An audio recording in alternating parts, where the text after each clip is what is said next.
Welcome to the Slop Farm. Enjoy the video. In this video, I will show how to make pizza clay. Gather your clay colors, tools, and a clean baking surface before you start. Condition each color until soft, then roll and blend layers for realistic toppings. Use texture tools to add crust details and tiny seeds. Cut shapes with a pizza cutter mold and assemble slices on a baking tray ready for curing.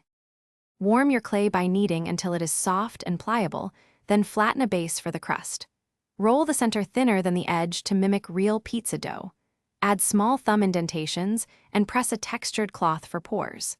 Blend a thin layer of translucent or beige clay on the edge to simulate browning. Keep pieces proportional so your mini pizza looks natural and delicious. Build toppings in thin layers starting with a tomato-colored sauce, then a pale yellow cheese layer.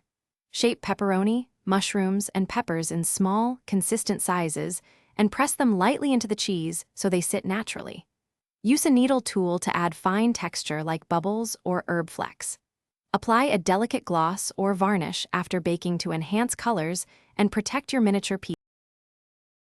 Thanks for watching. Consider subscribing if we helped you today.